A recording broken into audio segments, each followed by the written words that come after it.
Antonette. Good morning, Miss Melanie.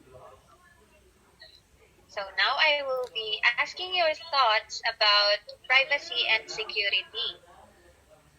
Are you ready to answer my questions? Yes, of course. Okay, so the first question is, what is the difference between privacy and security? What is the difference of privacy and security? Privacy, for me, is the rights of individuals and organizations with respect to personal information. It also controls who can access information about our private life and our activities. While security is safeguarding our information or assets and confidential data from unauthorized access. Because security state that someone has personal freedom or being free from danger and threats caused by others. Okay, so the second question is, what is the importance of privacy and security? Privacy and security. Privacy and security protects our information. We do not want it protects our information that we do not want to share publicly. It also helps protect our physical safety and protect us individuals and our businesses against entities we depend on or that are more powerful than us. Their main goal is to monitor and protects the valuable information and the people from any kind of damage, theft, or loss, and act as a deterrent to violence. Okay, so how can it help us in our daily life? Privacy and security give us the power to choose our thoughts and feelings wherein we can share it with other people in a safety way. Through privacy and security, we limit and secure our personal information and assets to others. And because of that, we will make sure our physical safety. And we can avoid thieves.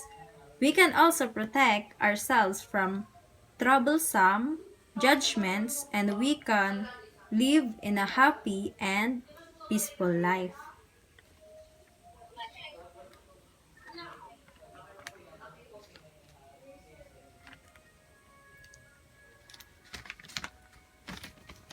Okay, so for the fourth question, can you have privacy without security? For me, I have, I have,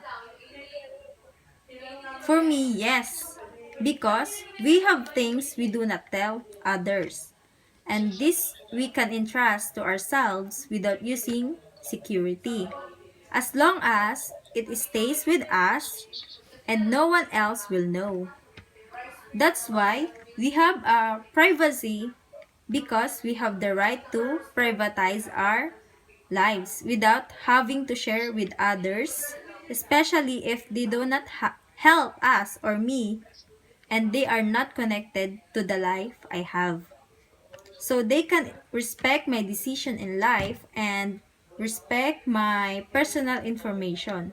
It is better to do this because I will make sure that I secure myself. Okay, so nowadays there are so many hackers. So how can you protect your privacy from hackers?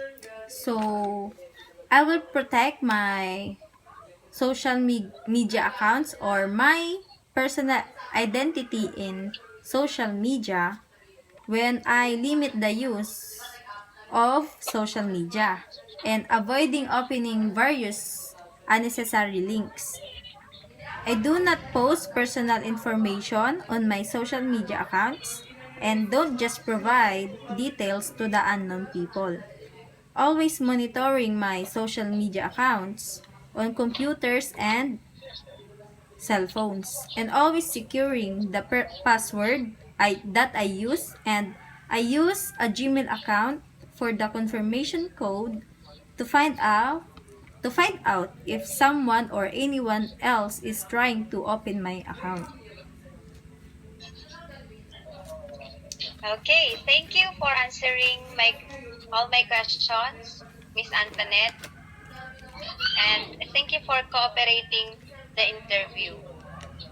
Thank you. Thank you also, Melanie, for the wonderful question. So now, I will be the one who asking you a question. So are you Okay, ready? of course, I'm ready. So let's start. So the first question is, what is e-pollution? E-pollution or electronic pollution is the form of pollution caused by the discarded electrical or electronic devices. Use electronics which are destined for reuse, resale, salvage, recycling, or disposal are also considered as e-waste. Okay. So, do you think is e-waste was harmful? Yes, e-waste was harmful because electronics are filled with chemicals and substances that are harmful to human health and the environment, including toxic metals, flame, and persistent organic pollutants.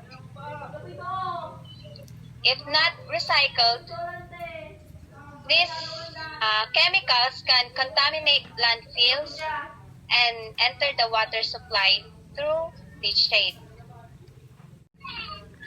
So, do you think what are the effects of e-waste on humans?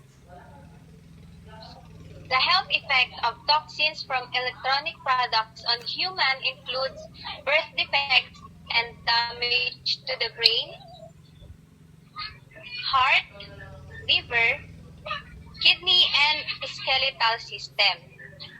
They will also significantly affect the human body's nervous and reproductive system.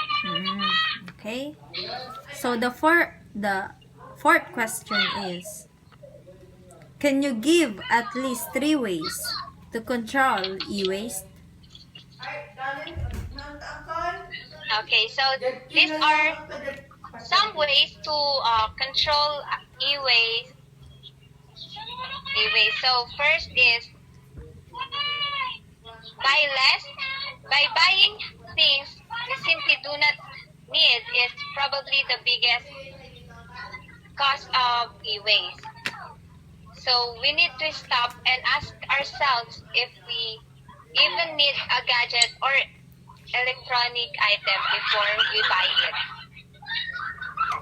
So the last question is, what you can say about the e-pollutants? For those e-pollutants, we must be responsible on disposing our electronic products. We should know the right and proper disposing of these products to avoid pollution. That would be all. Thank you. Wow, very good.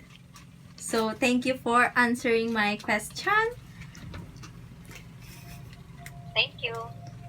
So thank you, Miss Melanie, for the lesson or for the topic about e-pollutants from e-waste, and that will serve as the lesson for how to save our Mother Earth. So thank you. Bye. Thank you.